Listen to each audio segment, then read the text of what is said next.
Hi guys! It's me again, Mrs. B. Ito na nga ang continuation ng aking Hong Kong vlogs. Ayan, nag-Candy Crush. Tignan nyo naman si Hermana, tulog na tulog, naka-staycation yan dito sa Hong Kong. Nag-decide naman kami ni Neldy na maggala-gala. Tignan mo naman, talaga nakaka-fresh no pag nasa ibang bansa. Going to the PST to buy watch and bag. Good luck sa amin kung hindi kami maligaw. Hi guys! It's our 4th day here in Hong Kong.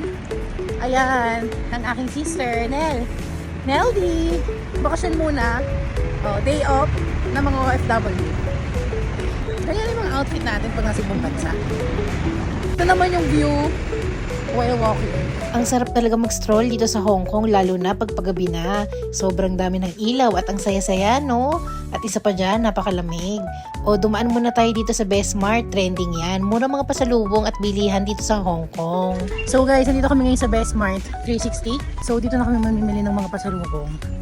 Yung mga goodies, saka yung mga, mga noodles. Exotic. Hindi ito lang makikita sa Hong Kong.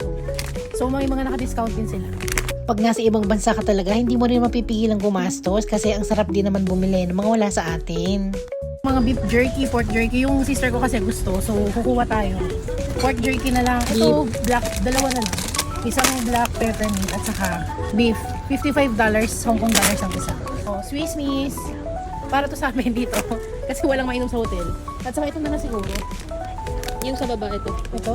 Hindi, yung katabi yan. Coffee. Kailangan kasi malamig. Oh, okay na yan.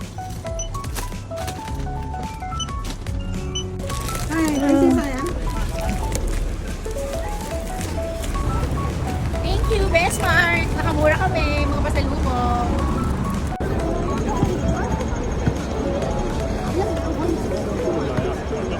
Ito pala, dumaan kami sa isang mall para bumili ng watch. Ang ganda nung nabili namin, pero nakasale yan, pero mahal pa rin. Automatic and authentic leather. Wow!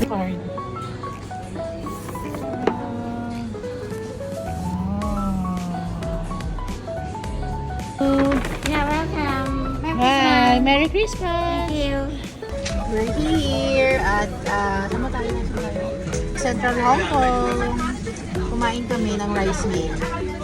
Ang aming bill is 207. So sa Philippines, pag i-convert mo, mga nasa 1.5. Isang meal na, isang kanin lang na may ulam at saka dalawang coke. 1.5 dito sa Hong Kong. Waran ka lupit.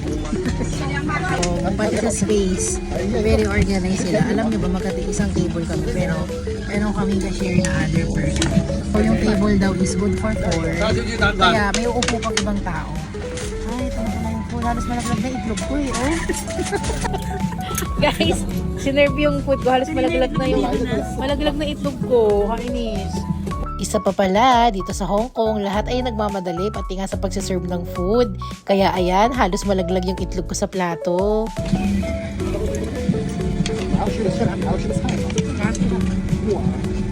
Pricey talaga ang mga food dito sa Hong Kong, pero kung taste naman ng pagbabasihan or yung lasa, sarap talaga. Worth it na rin ang presyo niya kahit medyo mahal.